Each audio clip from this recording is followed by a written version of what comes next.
Datuk TJ adalah Datuk TJ, bukan Fakih Mukaddam. Fakihil Mukaddam itu teman saya, teman baru. Nah, jadi tadi malam saya sudah ketemu sama beliau.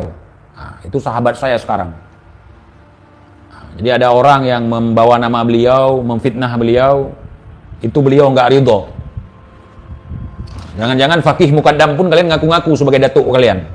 Seperti kalian mengaku bahwa Imam Bonjol datuk kalian. Kayaknya begitu. Kalau yang saya terima tadi malam, yang saya ngomong sama Fakih Mukaddam, katanya seperti itu kayaknya. Nah, kayaknya mereka membegal nasab Fakih Mukaddam. Nah, Fakih Mukaddam, saya tanya tadi malam, apakah betul Rijik bin Husain bin Silap Al-Kaburi, ikon ini cucumu? Bukan. Mereka pandai sekali menggunakan nisan-nisan nama-nama orang sebagai datuk mereka. Mereka adalah begal nasab. Mereka itulah begal nasab. Tolong sampaikan, di situ dia menyampaikan, tolong sampaikan salam saya kepada Na'imanuddin. Ya salam. Sehat-sehat selalu. Gitu.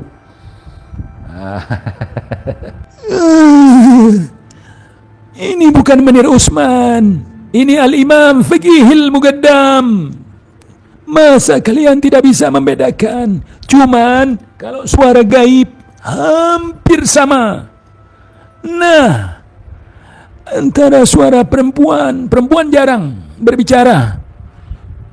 Jarang sekali. Ya, jarang. Perempuan di alam gaib jarang berbicara.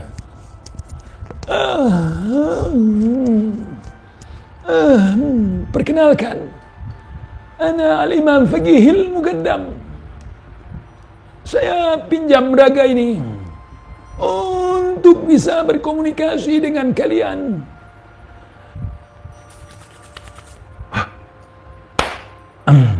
Maaf teman-teman ya. Kencang juga sakitnya. Udah keluar. Asam sunti fil haya. Terus kenapa pertanyaan Kiai Imad kalian gak bisa jawab? Nah di situ gue bingung. Kenapa justru kalian caci maki Kiai Imad, kalian beri gelar-gelar, kalian sindir segala macam, kalian jatuhkan kehormatan Kiai Imad, kalian framing Kiai Imad. Kenapa kalian nggak jawab aja? 550 tahun terputus bukan waktu yang singkat. Sulit kita untuk mencari penjelasan yang bisa masuk akal. Nggak bisa kita comot sini, comot sana, nggak bisa. Di situ kalian bungkam, di situ kalian diam. Nggak ada yang bersuara setelah Kiai Imad ceramah yang membahas masalah nasab. Setelah viral video Kiai Imad yang kita viralkan. Saya bertanggung jawab, dunia akhirat telah memviralkan video Kiai Imad ceramah pada waktu merayakan haul Syekh Abdul Qadir Jailani. Saya tanggung jawab bersama teman-teman. Kalau saya salah, siap menanggung azab. Jadi kalian nggak usah framing. Ente siapa bahas-bahas nasab? Ente siapa? Apakah ente ahli nasab? Orang membahas sesuatu nggak harus ahli. Kalian membahas agama aja, kalian bukan ahli. Taufik, Rijik, Bahar, apa kami komplain? Setidaknya kalau mau bahas agama harus ahlinya. Bahar bahas agama, tapi dia bukan ahlinya, ngawur. Bahar baca kitab, padahal dia bukan ahlinya, dari kiri ke kanan. Kami, walaupun bukan ahlinya, ketika membahas sesuatu, kami menguasai konteksnya. Terus ahli nasab, Robitoh siapa? Ahli nasab, Robitoh Alawiyah siapa? Yang paling ahli nasab. Udah meninggal kemarin kan, yang waktu itu. Selain itu siapa yang paham nasab? Hah? Jangan melihat rendah orang lain. Ketika engkau tersenggol, jangan menilai rendah orang lain. Pertahankanlah. Yang harus kalian lakukan, pertahankan dengan logis. Memberikan jawaban kepada Kiai Imad terkait pertanyaan. Ini ngasih gelar Kiai Imad Al-Kaburi gara-gara membahas nasab kalian, gara-gara meneliti nasab kalian. Yang kabur Rijik, yang kabur kalian, kabur dari permasalahan, kabur dari konteks. Sementara kalian menebarkan fitnah isu. Habis itu paling konyol yang kalian lakukan, tahu nggak? Yang paling konyol dilakukan oleh para habaib. Cuman rame di medsos. Tenang aja, santai aja. Kenapa kalian kepanasan? Si Rizik sampai ungu muka dia. Kenapa marah? Kenapa emosi? Kemudian bikin fatwa yang lucu. Haram tes DNA. Itu kau bilang Munif sama si Rizik. Untuk membuktikan, untuk orang yang mengaku-ngaku sebagai zuriyah Nabi, sebagai Habib, itu harus diverifikasi. Jajarkan kitab-kitabnya, bawa manuskripnya, dan tes DNA. Yang ngomong itu moncong si Rizik, Munif. Moncong si Rizik itu yang ngomong. Haram, saudara. Sama bapak kau bilang. Jangan sama kami. Sama si cebol Rizik. Kau pulang, nanti si Rizik kalau udah pulang, kalau nggak pulang telepon. Ternyata bebenguk bapak yang ngomong seperti itu. Ternyata moncong Walid yang ngomong seperti itu. Bagaimana ini, Lid? Saya sudah terlanjur bilang haram. Oh, nggak apa-apa, itu untuk umat, bukan untuk saya. Ya, tolong Bib, tolong. Orang mau percaya ente cucu Nabi, orang mau nggak percaya, itu nggak usah ente marah-marah, teriak-teriak. Apalagi membelanya dengan cara yang tidak masuk akal. Apalagi ngamuk-ngamuk, marah-marah. Kalian mau jadi cucu Nabi, ya udah, silahkan. Nggak ada urusan kami. Saya ini nggak percaya misalnya. Terus salah saya apa? Kalian ngaku sebagai cucu Nabi, zuriyah Nabi, ahlul bait Nabi, orang yang wajib diikuti. Gua nggak mau ngikutin kalian. Gua nggak percaya omongan kalian karena nggak ada buktinya. Terus apakah gua akan murtad? Apakah gua termasuk golongan yang membenci ahlul bait? Bagaimana ceritanya? Gua bilang gua nggak percaya kalian cucu Nabi. Kok jadi urusannya benci? Enggak, mencintai bukan berarti membenci. Enggak cinta bukan berarti benci. Enggak cinta bisa jadi biasa-biasa aja. Cinta enggak, benci juga kagak. Enggak mau tahu tentang lu, enggak mau nyari tahu tentang lu gua. Enggak pernah mikirin lu gua. Namanya juga enggak penting. Ya. Gua enggak mau memasukkan orang yang enggak penting dalam kepala gua. Orang yang selalu kita ingat, ada dua jenis orang. Orang yang kita cintai, orang yang kita benci. Itu jenis orang, dua jenis orang ini tidak jauh dari pikiran kita. Gua nggak mau mikirin kalian, makanya cinta nggak, benci juga nggak. Jadi apa urusannya? Gua kagak percaya lu. Gua percaya Nabi punya ahlul bait, Nabi punya zuriyah, Nabi punya keturunan, Nabi punya cucu-cucu. Gua percaya. Cuman gua nggak percaya lu. Jelas nggak? Gua tegaskan sekali lagi. Gua percaya Nabi itu punya zuriyah, punya ahlul bait, punya keluarga, punya keturunan, punya cucu sampai hari ini. Cuman gua nggak percaya lu cucu Nabi. Paham nggak omongan gua? Gua nggak percaya lu bagian dari itu. Bukan kita ini orang nggak percaya lagi membenci zuriyah Nabi. Bukan. Kapan kami membenci zuriyah Nabi? Kalau kami membenci zuriyah Nabi sama dengan kami membenci diri kami sendiri. Gimana sih kalian? Nggak jelas kalian. Paham. Sahabat TJ aja paham. Lah lu siapa? Ngaku-ngaku zuriyah Nabi ini itu segala macam. Lu siapa? Untuk membuktikan cucu Nabi atau bukan Robitoh penentunya. Bukan. Tapi catatan keluarga. Catatan yang ada di tubuh kita. Ya. Catatan silsilah darah kita, dan nggak perlu di dalam tubuh saya mengalir darah Nabi. Barang KW, kalau barang KW tiap hari promosi, tiap hari jual di ngendorse biar laku. Ya. Catatannya bukan buku nikah, bukan. Catatannya DNA kita. Dan syuhra wal istifadah turun temurun dari keluarga kita. Kan begitu. Terus nggak perlu kita omongkan ke orang, saya ini di dalam tubuh saya mengalir darah Nabi, nggak perlu. Paham? Berapa banyak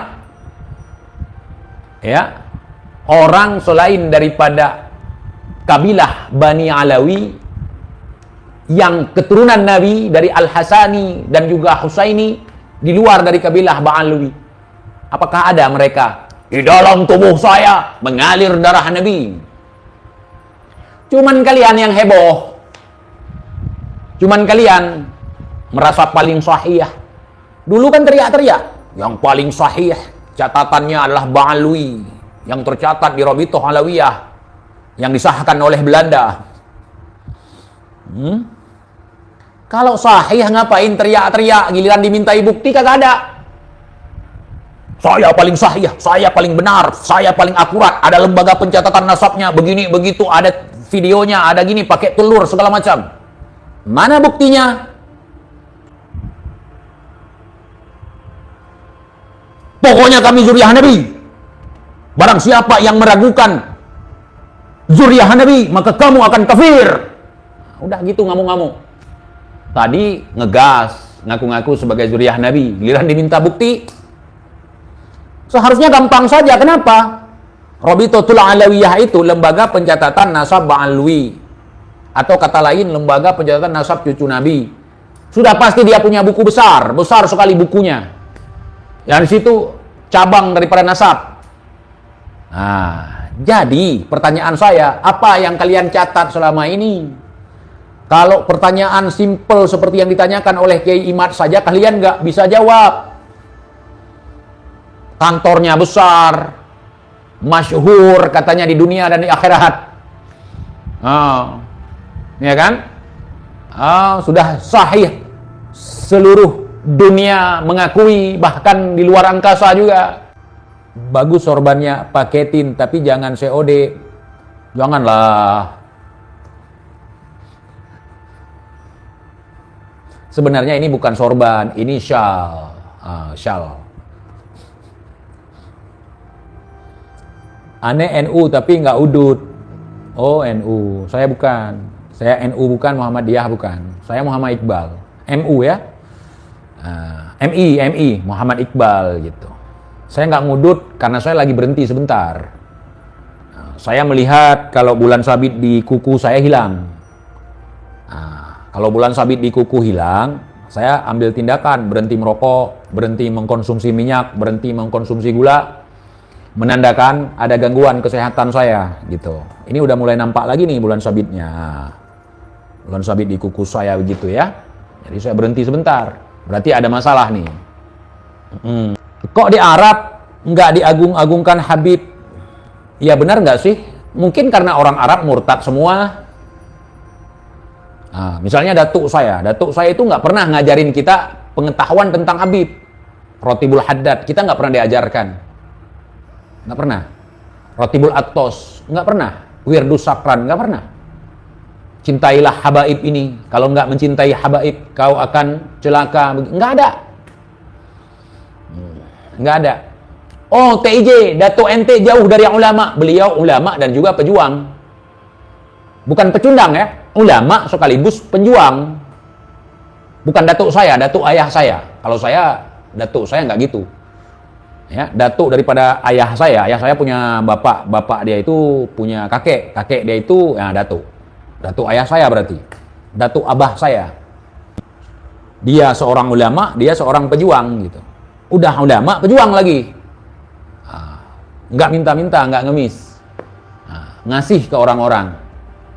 Bukan ngemis, ngasih. Yang nggak punya lahan dikasih tanah, bikin rumah. Ya, yang nggak punya pekerjaan dikasih pekerjaan, nggak diperbudak. Siapa nama datuknya bang? Rahasia. Nah, nanti kalau kalian tahu nanti TIJ sombong begini begitu enggak saya kasih tahu. Nanti tahu-tahu ada orang nanti tiba-tiba batu nisannya ganti nama nanti. Makanya saya nggak kasih tahu. Datuk saya namanya Fulan bin Fulan bin Fulan bin Fulan. Tiba-tiba nanti Al-Habib Muhammad Fulan bin Fulan bin Fulan As-Saqaf. Saya nggak mau. Karena di situ banyak anak buah Sirijik yang jagain makam datuk saya. Banyak sekali zuriyah Nabi di dunia ini, terutama di Indonesia nih kita bahas. Nggak ada yang marah kalau dibilang bukan zuriyah Nabi, yang teriak-teriak tiap hari dalam tubuhnya mengalir darah Nabi. Nggak ada. selain daripada kaum habaib yang katanya nasabnya paling sahih, nah, nasabnya paling begini, paling begitu, paling super lah. Nah, super rijik, super bahar, pokoknya super lah mereka. Giliran ditanya bukti nggak ada, marah-marah cuman. Di dalam tubuh kami mengalir darah suci Rasulullah. Buktinya mana, Beb? Kamu meragukan saya? Iya. Gue udah ngajar, dia ada murtad kan. Aduh. Saya nggak. Begini. Sebelum ada tesis Kiai Imad, sebelum ada penjelasan dari Kiai Imad, ya, dari kecil saya melihat gelagat-gelagat orang ini, saya bertanya-tanya dalam hati, benar nggak mereka cucu Nabi? Sampai di situ aja. Kemudian dalam ajaran sekarang, dalam ajaran setelah 98, banyak sekali bertaburan. Dulu mereka ada jualan pakaian, jualan obat, jualan sajadah, jualan apa, sorban, gitu. Nah, sekarang udah tiba-tiba jadi manusia super. Sudah bisa memberikan syafaat, pengampunan, ini, itu, segala macam. Gigitan kue bekas gigitan mereka laku, begini, begitu. Bekas rokok, tisu 200 juta. Tisu bekas ngelap mulut mereka. Kalau saya, sebelum ada tesis Kiai Imad pun, saya sudah mengeluarkan statement yang mendekati apa yang diteliti oleh Kiai Imad. Gitu. Jadi saya di penjara itu karena itu sudah menyerempet ke sana. Takut nanti banyak orang yang terpengaruh untuk meneliti nasab mereka. Makanya saya dibungkam. Biar kalian tahu, saya kasih tahu sekarang. PIJ kenapa di penjara? Nah, karena saya udah menyerempet masalah nasab. Nah, mereka menuduh saya dan Bung Lubis fitnah Robitoh, padahal tidak. Kita tidak nyenggol-nyenggol Robitoh. Jadi mereka kekhawatiran, ketakutan. Disitulah kebohongan mulai terbongkar. Nah, ya, jadi kami tidak ada afiliasi dengan komunis, dengan apa enggak. Saya sendiri, Bung Lubis sendiri. Jadi kita nggak ada. Kiai Imad mungkin ada orang di belakangnya, itu sesama mereka. Nah, jadi kalau ada kebenaran, ya kita ngikutin. Yang kita cari kebenaran, bukan kesalahan. Misalnya saya dapat kesalahan si Bahar misalnya, atau kesalahan si Rijik. Saya nggak ada maksud untuk mencari kesalahan mereka. Siapa mereka sehingga butuh saya cari kesalahannya. Saya mencari kebenaran dari mereka. Mereka mengaku sebagai ulama, mereka mengaku sebagai zuriyah Nabi, ahlul bait, pejuang, inilah, itulah. Saya mencari kebenaran dari mereka. Nah, tapi saya tidak menemukan. Yang saya temukan justru kesalahan. Semoga TIJ dan keluarga diberikan kesehatan yang baik dan dipermudahkan segala urusan. Amin. Nyimak Bang dari Johor. Terima kasih sudah menyimak, dah jauh-jauh dari Johor. Menyimak channel TIJ bin Johar, ya kan? Nah, terima kasih, ya, teman-teman di Johor. Nah, begitu dong. Seandainya saya misalnya diloloskan oleh Robitoh Alawiyah, saya mendapatkan paspor nasab, saya nggak mau. Dibayar TIJ nggak mau. Tapi bayarannya nggak mau. Gitu. Masya Allah, Masya Allah. Aduh. Kayaknya udah bisa ngomong anak antum nih. Nggak apa-apa, ngomong anak antum nggak apa-apa. Kamu bukan orang Arab, kita bukan orang Yaman, nggak boleh ngomong. Nggak apa-apa, sekarang bilang yes no aja bisa. Kan kita bukan orang Inggris. Nggak apa-apa, masalah bahasa nggak apa-apa. Apalagi bahasa Arab. Gitu. Jadi kalian gimana? Kalian percaya? Kalau nggak percaya Habib itu murtad, kalau nggak percaya Habib kita jadi kafir, kalian percaya? Kalau saya enggak. Itu yang mau kita ikuti. Itu yang mau kita jadikan sebagai teladan. Itu yang mau kita jadikan sebagai contoh. La, ikhwan, la. Cuman kalau ngaku-ngaku depanku, dalam tubuhku mengalir darah ini, darah itu, gue nggak percaya kalian. Jelas? Si TIJ ini nggak percaya. Dan paling aneh lagi, gue duduk sama polisi di dalam penjara. Waktu dilaporkan sama si Alwi. Mereka juga meragukan. Bang, katanya mereka cucu Nabi. Tapi kok gitu ya? Mereka aja mempertanyakan itu. Udahlah, sama-sama tahu aja kita, saya bilang. Itu polisi. Ya, kebetulan polisinya alim. Nah, orang ngaji, pengajian. Orang masuk pengajian ini itu segala macam. Ya.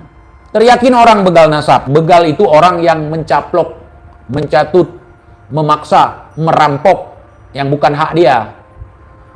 Dia bukan cucu Nabi, memaksakan diri untuk menjadi cucu Nabi. Itu namanya begal nasab. Nggak paham dia, begal itu apa? Kiai Imad kapan mau dijadikan Habib? Kecuali Kiai Imad ngambil nasab punya marga habaib.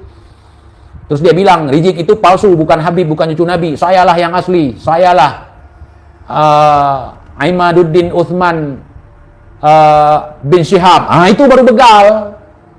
Bahkan hai pegah cucu Nabi Adam. Mereka bukan cucu Nabi Adam mungkin. Makanya mereka nggak ngaku cucu Nabi Adam.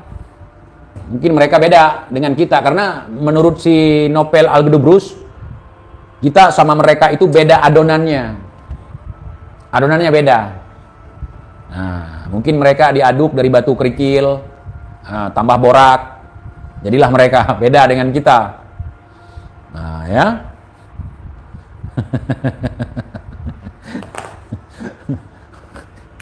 Bahar. Semakin ngamuk, semakin lucu mereka ya. Maksa sekali pingin jadi cucu Nabi.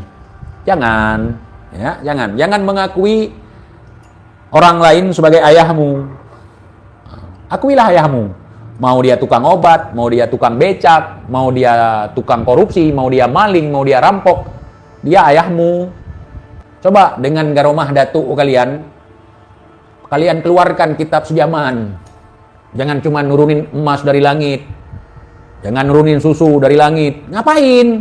Sekarang kalian keluarin kitab sejaman. Nah, kalian duduk sama datuk, kalian ngomong. Ini ada yang mempertanyakan nasab kita. Tunjukkan dong kitab sejaman. Mi'raj sehari 70 kali bersama kambing bisa. Nurunin hujan susu dari langit bisa. Terbang bisa. Menghentikan badai bisa. Mengendalikan bumi bisa. Semua bisa. Giliran kitab sejaman kenapa nggak bisa dikeluarkan? Bilang dong sama Habib Doraemon. Ya Habib Abdurrahman As-Saqaf. Tunjukkanlah garomahmu gantung ajaib.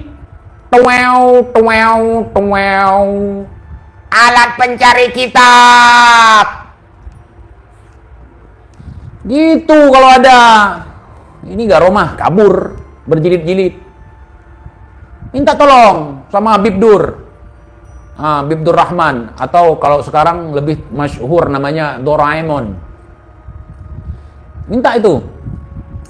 Ya Habib Abdurrahman, ya Habib Rahman, tunjukkan garomahmu. Ambillah kitab sejaman yang ditanyakan sama Imaduddin. Keluarkan keajaiban dari kantungmu. Alat pencari kitab.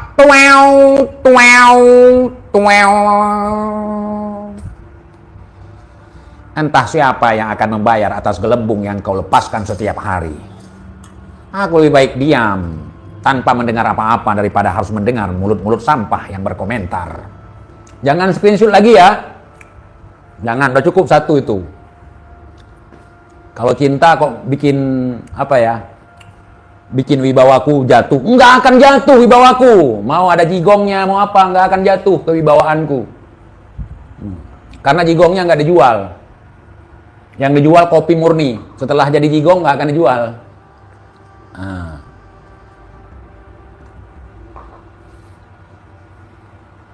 Bubuknya enak. Rimba kopi ya.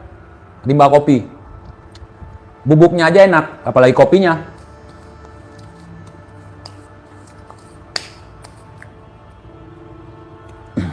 Kumisnya makin aduhai. Tenang aja, kumis kita selalu akan bersahabat. Leluhurku agama Kapitayan, yang mirip agama Islam itu kalau di sini agama Tauhid, Bang. Ya. Itu kumis apa ampas kopi, Bang? Ini namanya akar gigi, Bang. Akar gigi.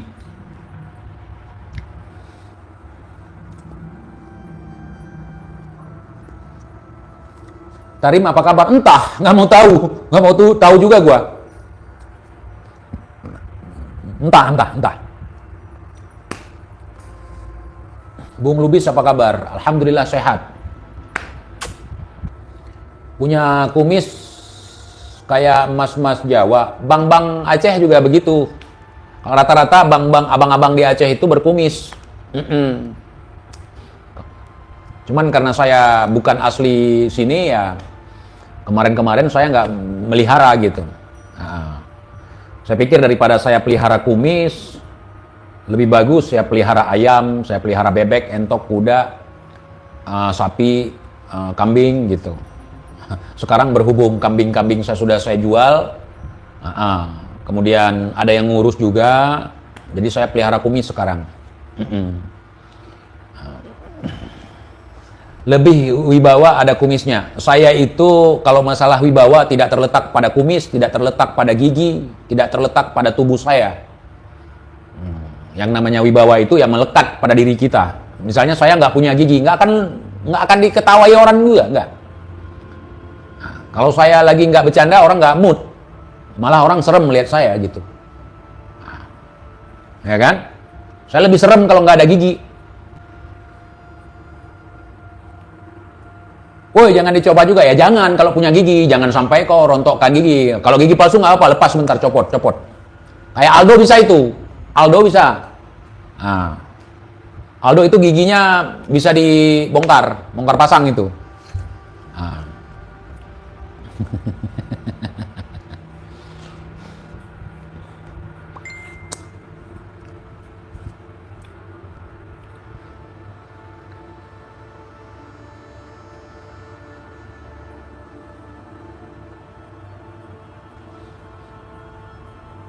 Kenapa mesti Babe sih? Nah, Pilgub Jakarta dukung siapa bang? Saya nggak tahu.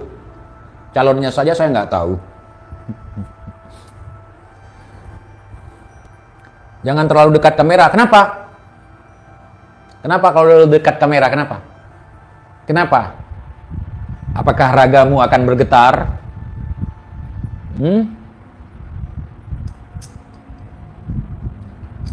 Apakah kamu merasa kangen gitu ketika saya dekat kamera?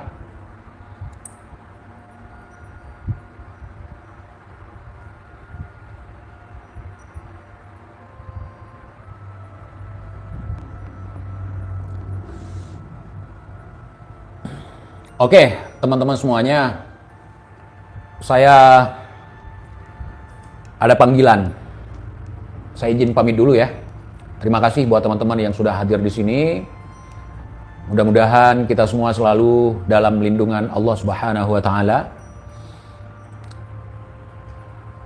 Semoga dosa-dosa kita diampunkan, dan mohon maaf kalau ada kata-kata saya yang menyakitkan ya, yang mungkin membuat kalian tersinggung. Nah, kalau mau diajak serius, kalau mau diajak bercanda, saya bercanda. Baik Mbak Dewi. Nah, mudah-mudahan selalu dalam lindungan Allah, mudah-mudahan diberkahi umur dan juga diberkahi rizki dan juga diberkahi ilmu ya. Oke teman-teman, assalamualaikum warahmatullahi wabarakatuh.